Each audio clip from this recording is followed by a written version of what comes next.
falar sobre uma história que provavelmente nenhum de vocês ainda leu na vossa... ou ouviu, mesmo que é a primeira vez que ponhas os pés numa igreja.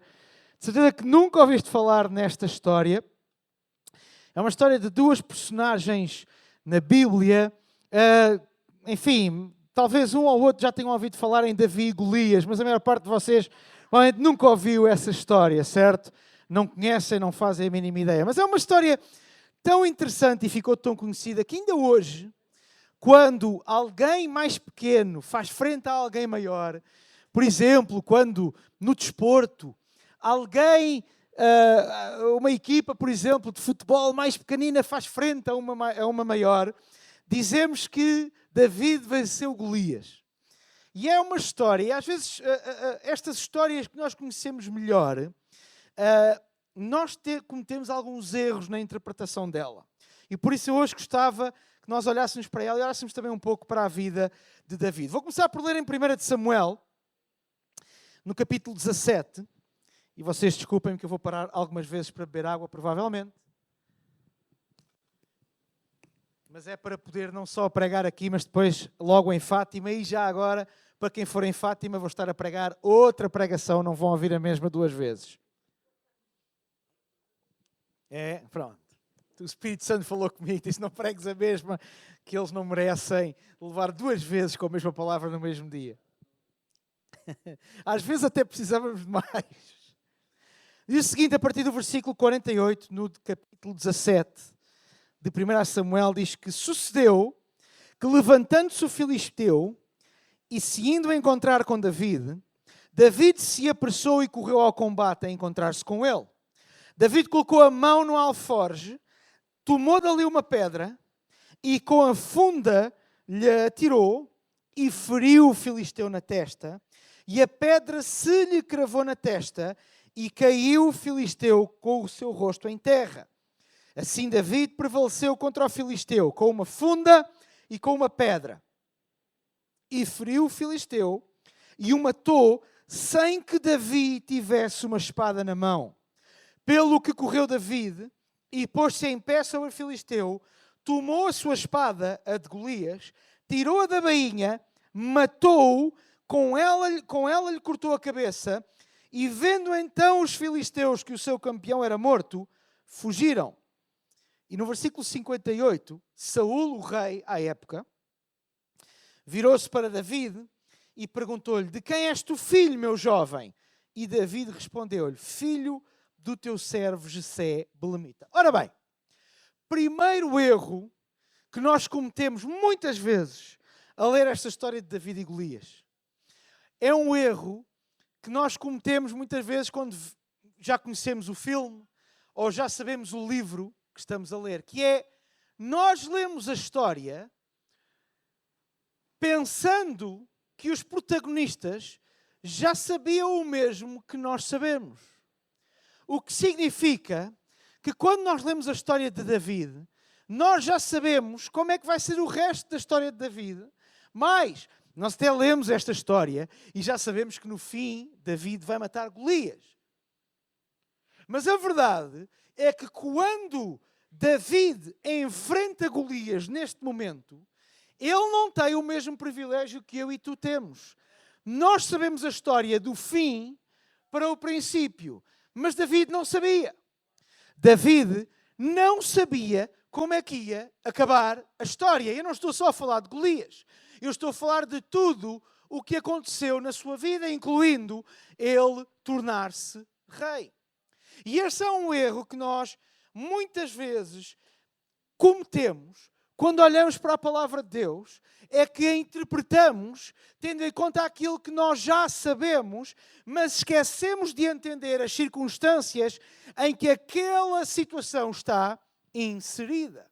Ou seja, esquecemos de perceber o que é que aquela pessoa, o que é que David, ou o que é que qualquer outro personagem sabia naquele momento. Ora, a verdade, e todos nós, até muitas vezes, quando nos referimos a David, referimos ao rei David, nós sabemos que David chegou a rei. Agora, o que nós muitas vezes nos esquecemos é que David, quando vai matar Golias, era tão conhecido e tinha uma reputação tão grande que depois de matar Golias, o rei Saul teve de se virar para ele e perguntar: meu filho, de quem é o teu pai? Qual é a tua família? Eu nunca te vi mais gordo, por acaso não era verdade, já o tinha visto, mas quem és tu? De onde é que tu vens? E David respondeu: olha, eu sou filho do teu servo Jessé, um belemita, de uma cidade muito secundária, sem importância nenhuma. O próprio Jessé, a casa de Jessé, não era uma casa muito importante. E se nós olharmos para a história de David, e se nós olharmos da frente, ou seja, do fim para o início, nós vamos ver que David, sabemos que David se tornou rei, mas, por exemplo, se andarmos um capítulo para a frente, em 1 Samuel 18, nós vemos o que aconteceu quando eles regressaram à cidade de Jerusalém, vitoriosos. Aliás, quando eles regressaram a Israel, vitoriosos. A palavra de Deus nos diz, nos versículos 6 e 7, que as mulheres vinham ao encontro do rei Saul para o aclamar e cantavam a seguinte canção, lembrando que poucos dias antes ninguém sabia quem era David. Mas depois de David matar Golias, elas já cantavam a canção. Saul matou os seus milhares e David os seus 10 milhares. Ou seja, naquele momento, David já estava a ser colocado numa posição de reputação superior ao rei Saul. Meia dúzia de dias antes, ninguém sabia quem era Davi. Mas de repente, em todas as cidades de Israel, é o que está escrito em 1 Samuel 18:6, as mulheres cantavam: Saul matou os seus milhares e David as suas dezenas de milhar. Se nós começarmos a andar daqui para trás, sabemos que isto acontece porquê? Porque David mata Golias. Mas sabemos que David mata Golias porque antes, ainda no capítulo 17, mas uns versículos antes do que nós lemos, vemos um David que chega ao acampamento onde aqueles dois povos, os filisteus e os israelitas, estão prestes a lutar. E ele vê que os israelitas estão acantonados, cheios de medo, incapazes de fazer frente a um só homem, Golias, que dizia: arranjem lá um homem, arranjem lá alguém para lutar comigo, vá, um para um. Escusamos de colocar os exércitos uns contra os outros, basta um para um, eu contra alguém. Claro, Golias era grande, provavelmente era forte, e eles estavam com aquilo que nós, na gíria, chamaríamos cheinhos de medo, para não dizer outra palavra pior. Estavam cheios de medo.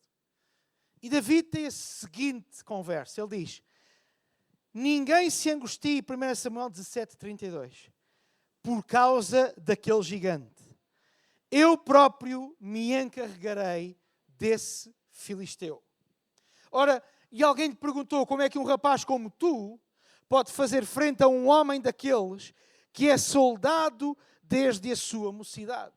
E David começa a ir buscar aquilo que ainda está mais atrás na vida e na história dele. Porque ele diz: quando eu estou a tomar conta das ovelhas do meu pai, que estava longe de ser um emprego dos mais importantes. Aliás, na verdade, o emprego mais importante à época era aquele dos irmãos de David, que era a guerra. Os mais nobres, os mais importantes, eram homens de guerra. Aliás, segundo a palavra de Deus, David só foi ao acampamento de guerra fazer duas coisas, pedidas pelo pai, Jessé. Olha, vai lá e entrega uns pãezinhos e uns queijinhos aos teus irmãos. Para já, é sempre bom. Eu tenho 2 irmãos mais novos e nunca eles foram-se de propósito à minha casa para me entregar pãozinho e queijinho. E bem que podiam. E bem que podiam. Mas é uma coisa que não tem nada a ver com guerra. E David acaba a dizer: eu vou enfrentar este filisteu. E perante as dúvidas do próprio rei, ele diz: olha, quando eu estou a tomar conta das ovelhas do meu pai, se aparece um leão ou um urso para roubar o cordeiro do rebanho, eis que eu corro atrás dele e tiro-lhe o cordeiro da boca. E se ele se volta contra mim, agarro-o pelas mandíbulas. Eu sei que isto é uma quarta-feira para qualquer um de nós. É um dia normalíssimo. Agarro-o pelas mandíbulas e despedaço. Não estamos a falar de baratas, de gatinhos. Estamos a falar de ursos e leões. Agarro-o pelas mandíbulas e despedaço até morrer. Fiz isto. Vejam o que ele está a dizer. Ele está a dizer, eu fiz isto, tanto com ursos como com leões. Certamente que eu poderei fazer o mesmo em relação a este filisteu. E no versículo 37, David diz porque é que ele tem esta confiança. Ele diz, o Senhor que me salvou dos dentes do leão e do urso, salvar-me-á também deste filisteu. Mas interessantemente, este é o mesmo Davi que um capítulo antes, em 1 de Samuel 16, quando o profeta Samuel foi dirigido por Deus até um lugar para procurar aquele que seria o próximo rei, dado que o rei Saul tinha perdido o favor diante de Deus. Guiado até uma cidade pequena, Belém. Guiado até uma família pequena, Jessé, sem grande importância. No versículo 10 do capítulo 16, diz que perante o profeta Samuel passaram todos os filhos de Jessé. Todos os filhos de Jessé. E a todos eles Samuel disse, não é este que Deus separou. Não é este que Deus escolheu.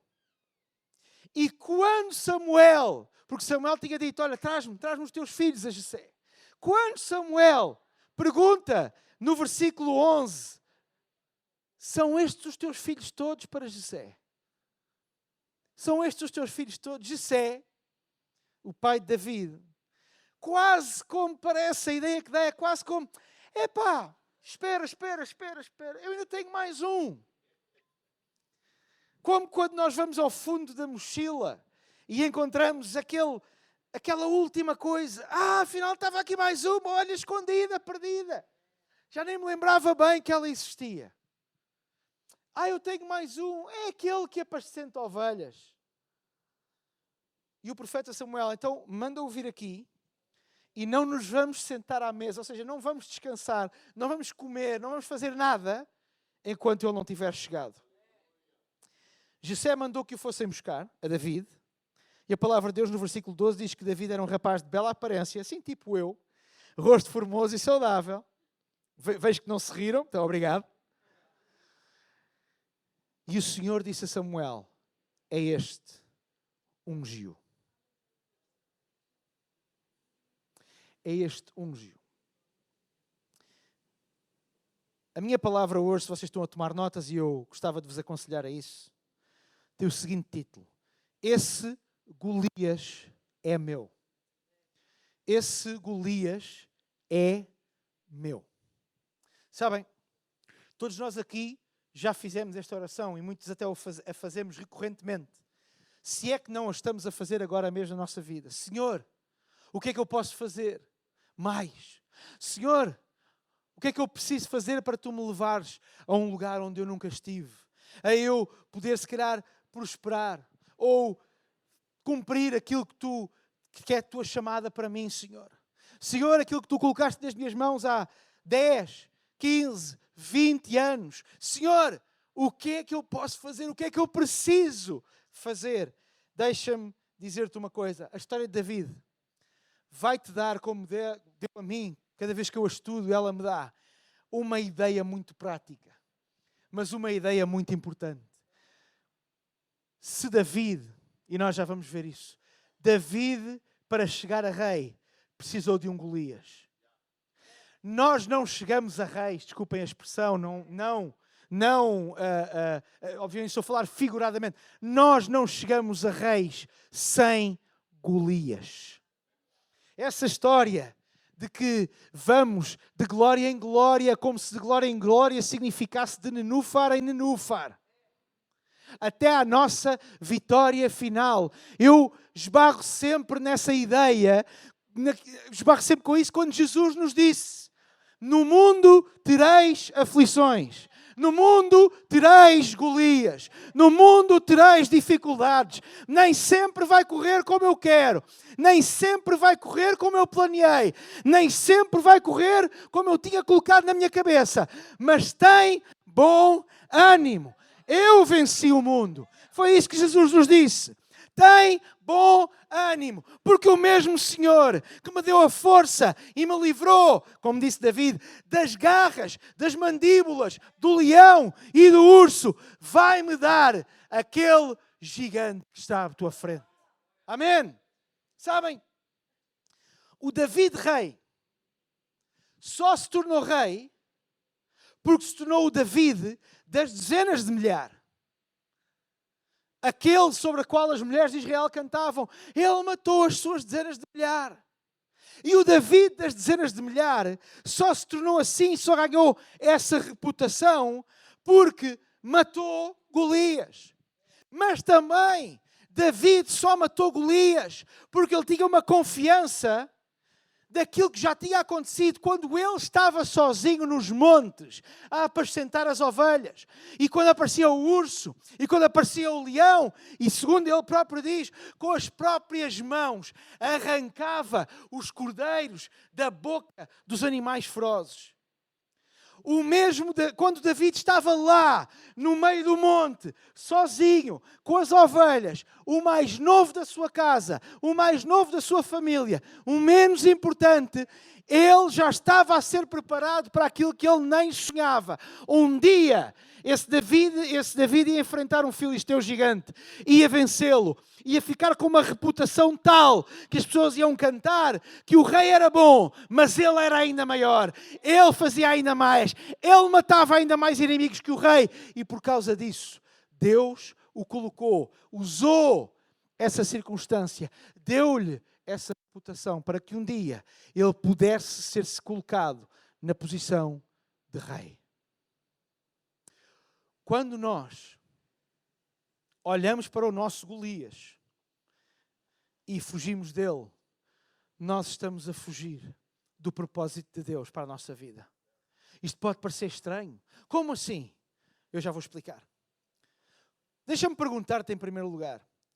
Tal como David, tu provavelmente na tua vida diária, no teu dia-a-dia, na maneira como tu vais vivendo cada dia, desde que tu acordas até tu te levantas, tal como David, tu vais enfrentar ursos e leões.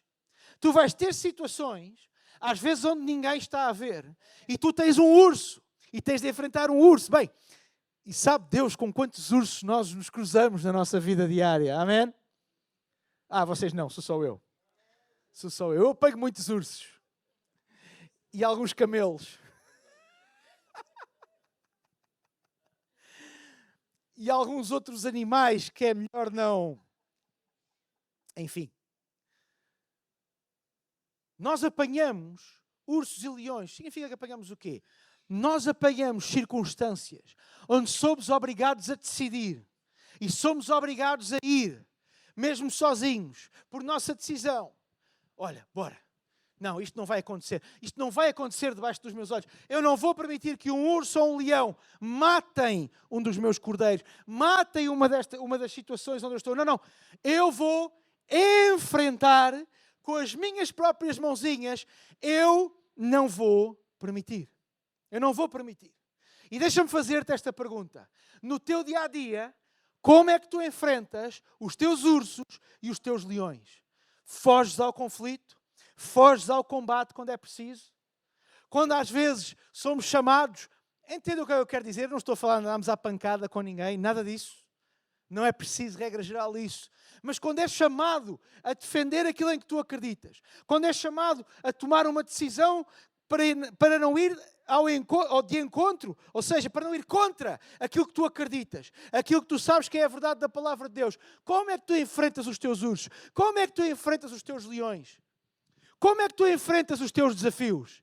Dás meia volta e foges? Oras a Deus para removê-los? Ou fazes o mesmo que David?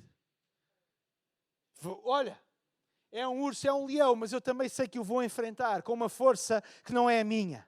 É a do Espírito Santo em mim. É a força de Deus em mim. Eu posso enfrentá-lo. Deixa-me dizer-te uma coisa. Da mesma forma como para David, o urso e o leão foram fundamentais para que depois, quando ele estivesse perante Saul, ele pudesse dizer, da mesma maneira que eu arranquei cordeiros da boca de leões e de ursos, eu tenho a certeza, e filo com a força que Deus me deu, eu tenho a certeza que Ele me vai dar, Deus me vai dar este filisteu.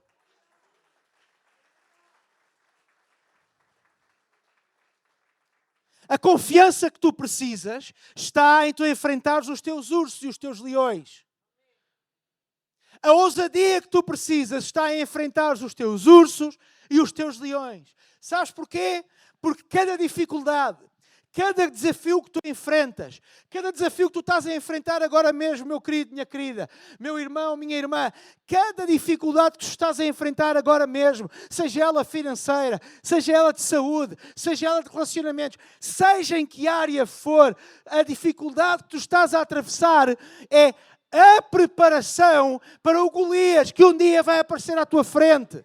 E tu vais poder dizer, da mesma maneira que eu enfrentei aquela dificuldade, da mesma maneira que eu enfrentei aquele desafio, eu agora posso enfrentar o Golias. Eu sei quem me dá a vitória. Eu sei onde é que está a minha confiança. Eu estou preparado. O desafio é muito grande. Sim, mas se eu tive a força de Deus para derrubar e derrotar urso e leão, eu tenho a força de Deus para derrotar o Golias. Alguns de nós estão tão preocupados com a big thing, a grande coisa, que nos esquecemos de enfrentar os desafios que nós temos no dia a dia. Eles são a preparação. As dificuldades e os desafios são a preparação que tu estás à espera. Sabem? Os ursos e os leões são parte do nosso mundo natural. São parte da nossa vida. Ela vai ter dificuldades e ela vai ter desafios. E meter as mãos à obra para os matar também é uma coisa natural. Muitas vezes, perante estes desafios, e eu não estou a dizer nada contra, não entendam mal o que eu vou dizer. O que eu vou dizer não são coisas que são contra uma ou outra, são complementares. Perante os desafios e as dificuldades, muitas vezes o que é que nós fazemos? Nós caímos e apenas trabalhamos no mundo espiritual. E o mundo espiritual é muito importante.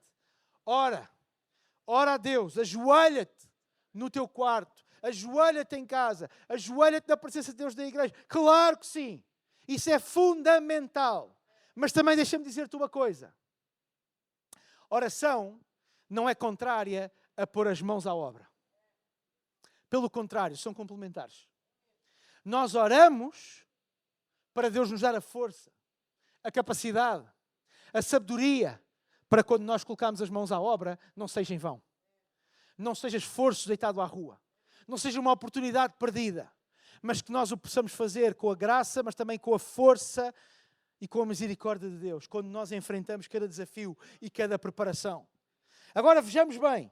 David estava ali, meio dos montes. Naquela altura, apacentar ovelhas era uma coisa muito diferente do que é hoje.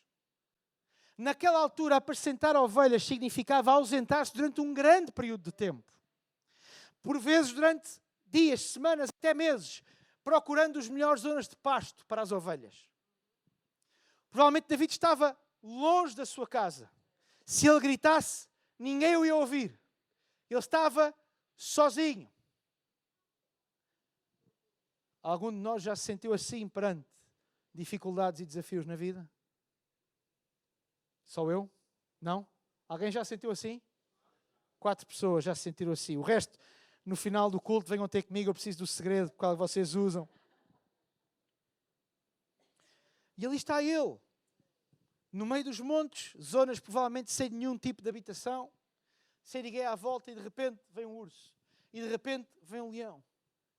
E a abocanhar uma das suas ovelhas. E David tinha 2 hipóteses. Agarrava no resto das ovelhas e, olha, vamos embora. Perdemos uma, salvamos 99. Muito interessante que este também tenha sido uma das parábolas, uma das histórias que Jesus usou nos Evangelhos.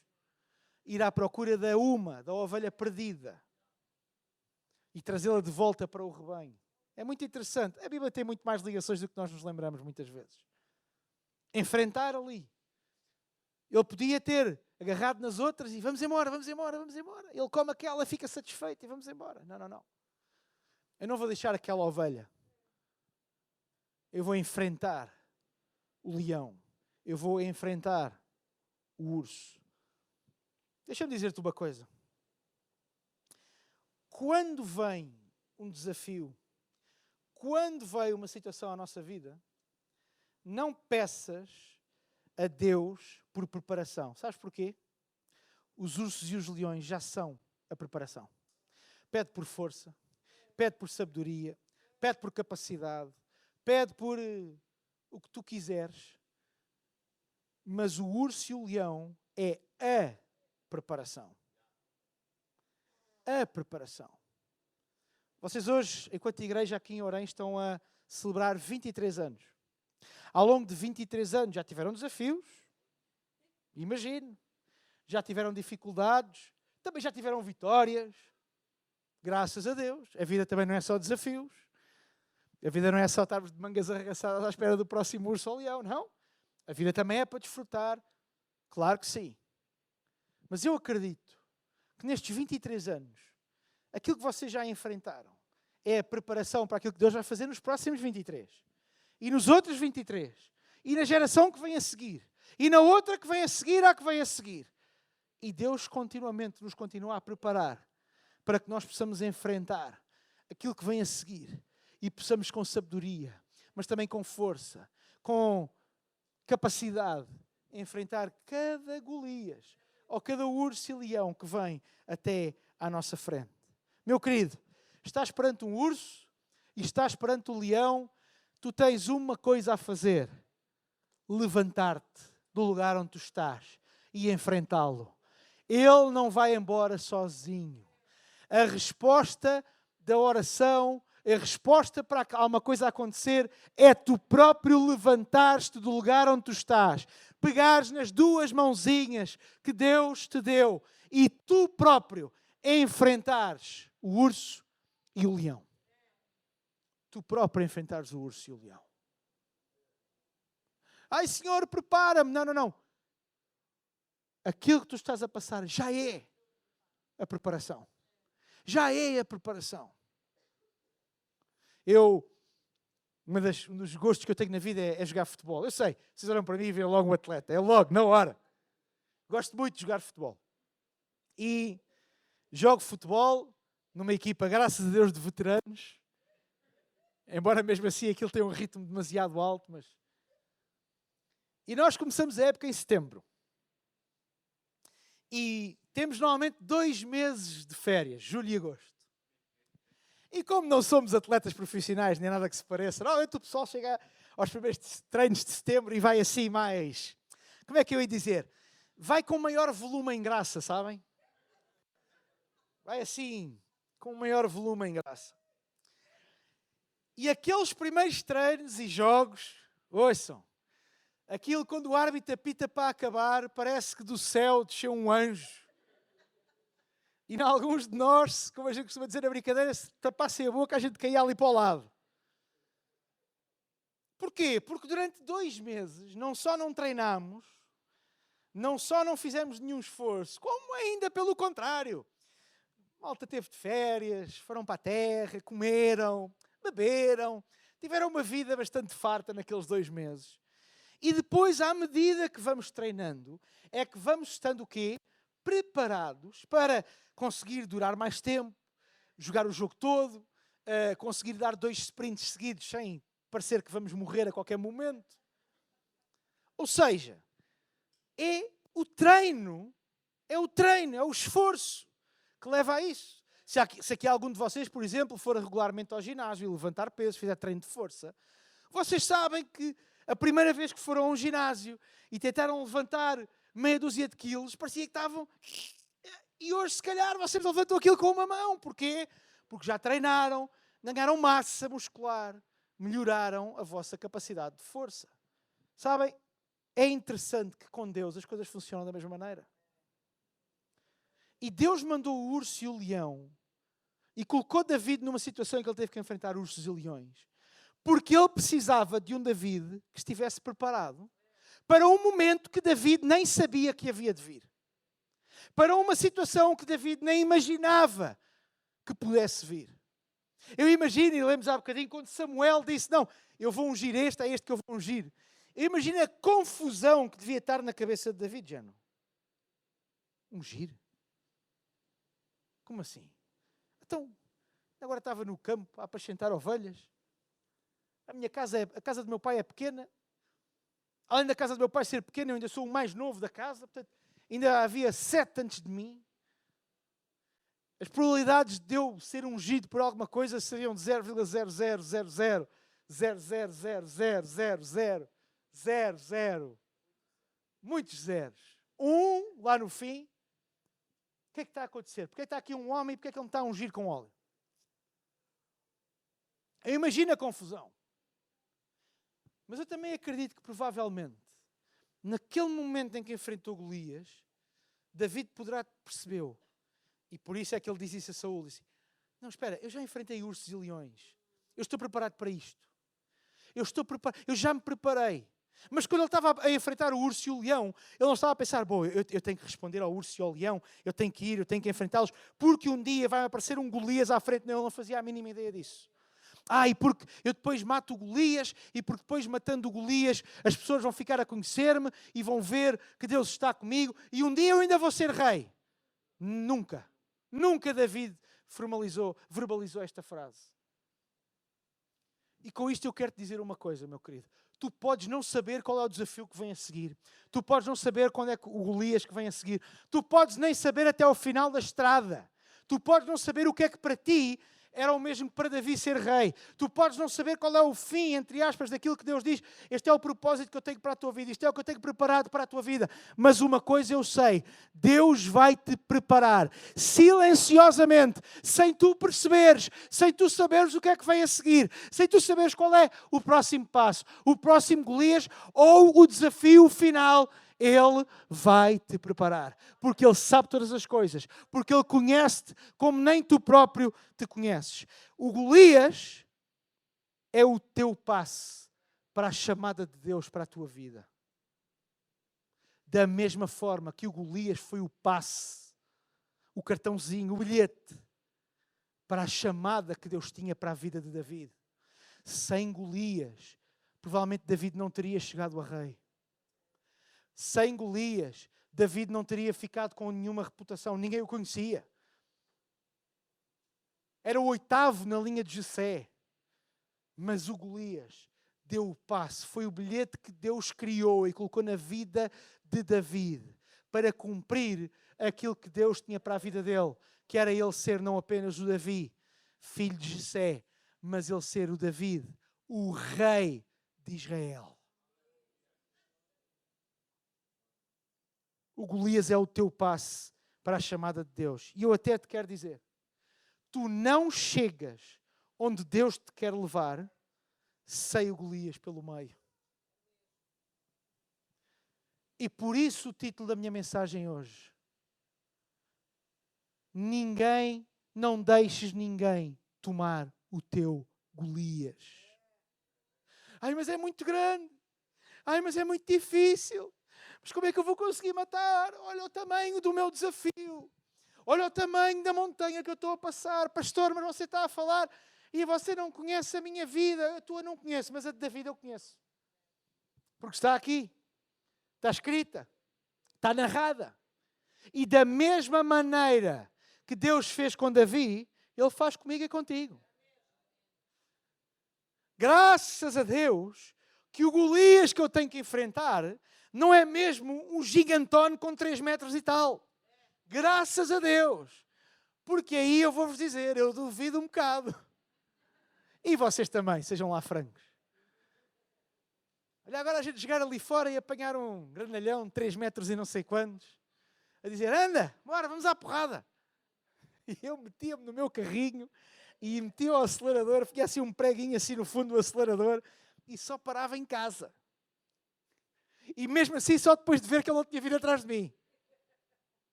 Mas nos Golias da nossa vida, meus queridos, que ninguém seja obrigado a combater o teu Golias, porque se tu deixares o teu Golias para outro, tu também vais deixar a tua recompensa para outro. Se tu não enfrentares o teu Golias, tu estás a sabotar o propósito de Deus na tua vida, meu querido. Estás a sabotar o propósito de Deus na tua vida. O Golias é o passe, é a passagem, é o bilhete para aquilo para o qual Deus te chamou. Mas interessantemente, e permitam-me ler outra vez em 1 Samuel, mas agora versículos 45 a 47. Interessantemente, a preparação, e eu tenho estado aqui a falar em preparação e vocês, ficar mais, de facto eu preciso de ser mais resiliente, eu preciso de mais disto, eu preciso de poder olhar para os desafios e saber, bora, vamos a eles. Mas a preparação de Davi é diferente disso. Quando Davi está a falar com Golias, ele vira-se para Golias no versículo 45 e diz assim, do capítulo 17.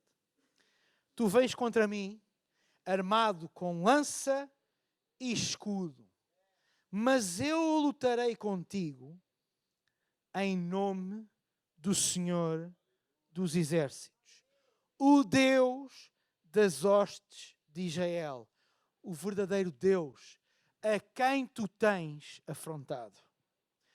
Hoje mesmo, o Senhor te entregará na minha mão. Hei de te matar e de te cortar a cabeça. O David era pequenino, mas era... Hei de te cortar a cabeça e depois darei os corpos mortos dos teus homens. Eu sei, desculpa, isto é um bocado gráfico. Desculpem, malta, mais nova. Darei os corpos mortos dos teus homens aos pássaros e às feras. E toda a gente... E agora reparem porquê. Porquê? Porquê é que David está a dizer isto? Toda a gente ficará a saber que há um Deus em Israel. E todos os que aqui estão hão de ver que o Senhor não depende de armas de guerra para dar cumprimento aos seus planos de salvação. Ele atua sem estar sujeito a meios humanos. Esta questão é só dele e ele vos entregará na nossa mão.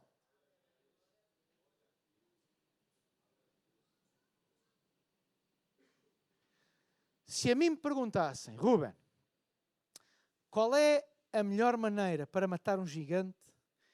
Eu dizia o seguinte, olha, a primeira coisa é tentar amolecê-lo. A primeira coisa é ele ficar menos irado, com menos adrenalina, apanhá-lo, sabe lá, desprevenido,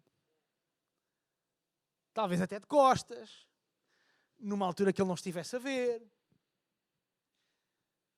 David faltou a esta aula da escola bíblica, de certeza absoluta. Não leu também a Arte da Guerra do Sun Tzu, aquele livro muito antigo. Provavelmente talvez até ia dizer contemporâneo de David, mas talvez não. Porque ele tem um discurso que, se vocês continuarem a ler, vocês vão ver que Golias se enfureceu. E foi contra ele. E diz, é agora, não ouço nem mais uma palavra vinda de ti. David fez aquilo que as regras diriam exatamente o contrário. Mas ele fez por uma razão. Reparem que o discurso que David tem com Saul, e que nós lemos antes, é diferente do discurso que David tem contra Golias. David falou com Saul para convencer Saul a deixá-lo ir combater Golias, e falou com Saul na linguagem que ele sabia que Saul reconhecia. Eu tenho experiência. Eu já matei ursos, eu já matei leões. Porque Saul era um homem de guerra. E, portanto, Saul entendia a linguagem de guerra. E a linguagem de guerra é, quanto mais experiente tu és, mais capaz tu és. Simples. Reparem que o argumento de Davi com Golias é completamente diferente e, na minha opinião, é o verdadeiro. Porque aquilo que Davi diz a Saul é: eu fiz isto, e no fim ele diz: o Senhor. Ou seja, ele primeiro fala da experiência e no fim coloca o foco na força e na capacidade que Deus lhe deu para enfrentar o urso e o leão. Mas com Golias, o foco dele é completamente diferente. Ele não chega a Golias a dizer-lhe: eu já matei ursos e leões, eu mato-te a ti também se for preciso. Porque a linguagem não tinha nada a ver. Porque a confiança de Davi, e isso, por isso é que eu digo que o discurso de Davi com Golias para mim é o verdadeiro. Porque quando Davi foi falar com Saul não tinha a vida em risco. Quando Davi foi falar com Golias tinha a vida em risco. E aquilo que ele diz a Golias é: eu vou dar cabo de ti. Versão revista e muito corrigida. Muito revista e muito corrigida. Porque Deus. Eu vou matar-te porque Deus. Porque Deus está comigo. Porque a pedra até pode ser lançada por mim.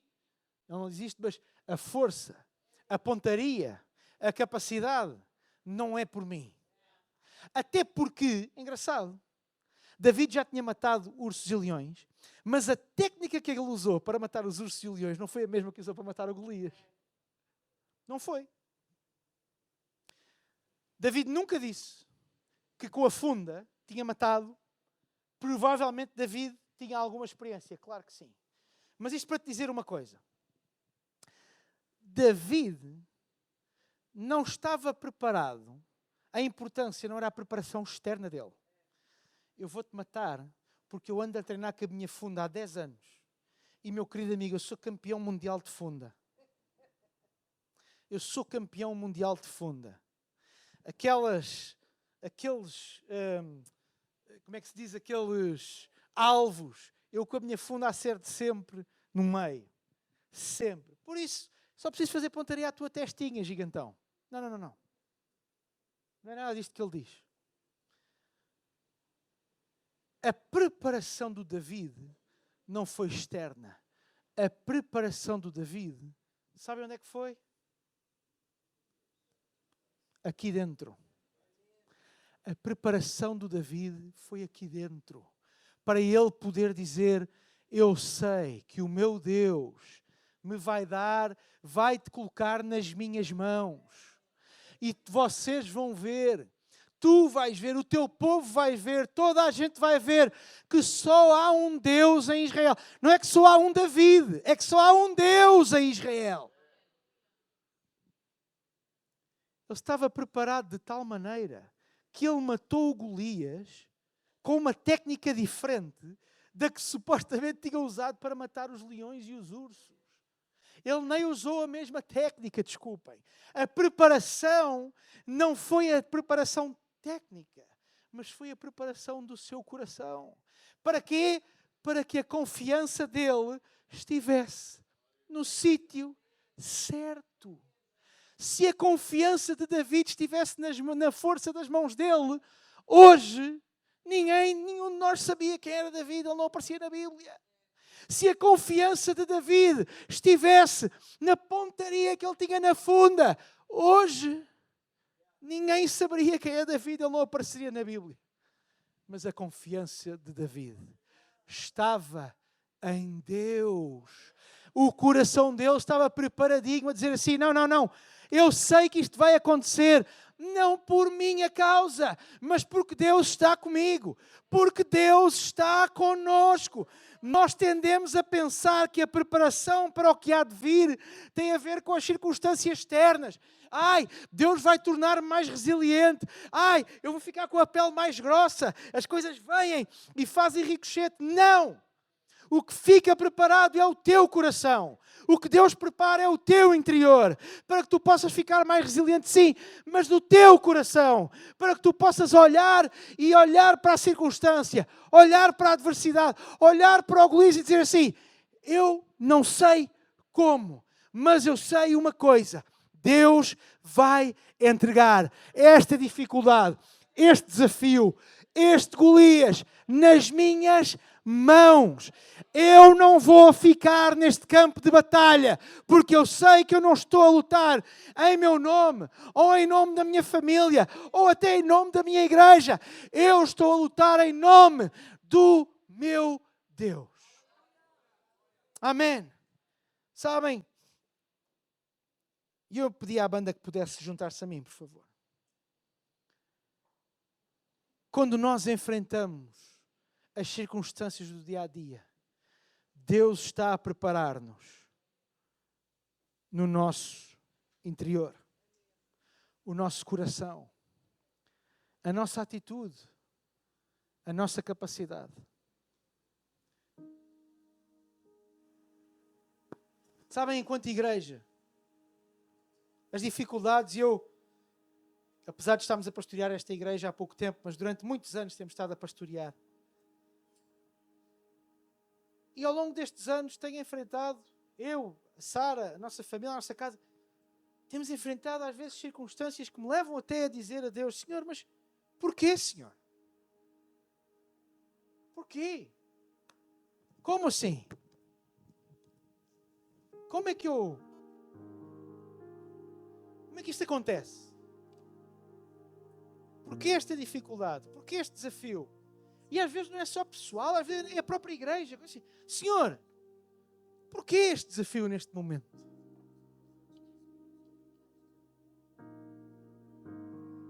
E quando nós passamos e olhamos para trás, e hoje eu olho para trás muitas das circunstâncias que aconteceram na nossa vida, na nossa casa, na nossa família, no nosso ministério, eu olho e digo: Senhor, obrigado, Senhor. Obrigado, Senhor. Quando eu estava a passar, eu não entendia o porquê. Quando eu estava a passar, eu não entendia para quê. Mas eu hoje olho para trás e eu vejo a obra que tu fizeste, Senhor. Eu hoje olho para trás e eu vejo aquilo que tu fizeste, não na circunstância, mas aquilo que tu fizeste em mim, durante a circunstância.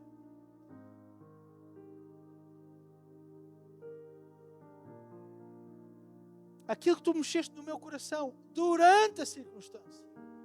Aquilo que tu removeste durante a dificuldade.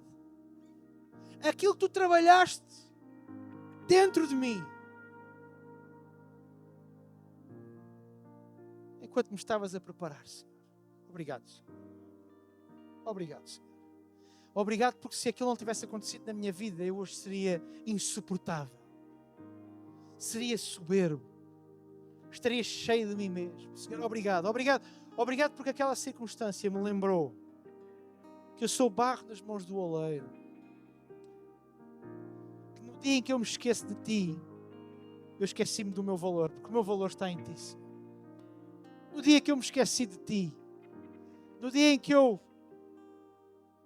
deixar de olhar para Ti como a fonte primária e inesgotável de tudo aquilo que eu tenho, Senhor,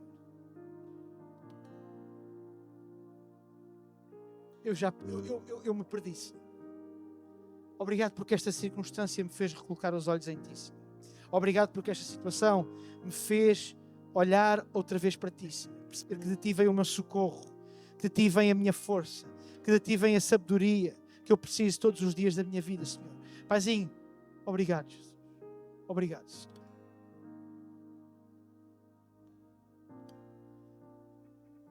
Deus não te está a preparar para por fora tu estares em condições de chegares ao lugar do propósito que Ele tem para a tua vida. Não. Ele está a preparar o teu interior. Sabes? As conexões, Deus dá uma volta. As ligações. Quando Deus tem um propósito para a tua vida, e todos nós estamos aqui, Ele deu-nos um propósito. Tudo o que é externo, Deus faz acontecer. Ele vai arranjar forma. Epá, eu não conheço as pessoas. Vais ver que mais cedo do que tarde, tu vais esbarrar com conexões, com ligações, com pessoas. Ai, mas eu não tenho a capacidade financeira. Ai, mas eu não tenho isto. Mas eu não tenho aquilo. Essas coisas, meu querido, coloca a tua confiança em Deus. Porque aquilo que impede de certeza absoluta o cumprimento do propósito de Deus na tua vida não é o que tens muito ou pouco dinheiro, não é teres muitos ou poucos conhecimentos, é onde é que está o teu coração. É onde é que está o teu coração. Até porque, deixa-me dizer-te uma coisa, muitas das coisas demoram tempo a acontecer na nossa vida porque o nosso coração não está preparado para elas. E quando o nosso coração não está preparado para elas, se elas acontecessem, se algumas das nossas orações fossem ouvidas, elas significariam a nossa própria destruição. Porque no nosso coração não estaria preparado para elas. Deus não está a preparar um mundo à tua volta. Ele está a preparar um mundo dentro de ti. Ele está a preparar o teu coração. Ele está a moldar a tua atitude. Ele está a moldar aquilo que tu vês. A maneira como tu vês. Ele está a moldar. E porquê é que Deus usa as dificuldades tantas vezes para isso? Porque infelizmente nós, seres humanos, muitas vezes precisamos de descer para perceber que é no alto que está o nosso sonho.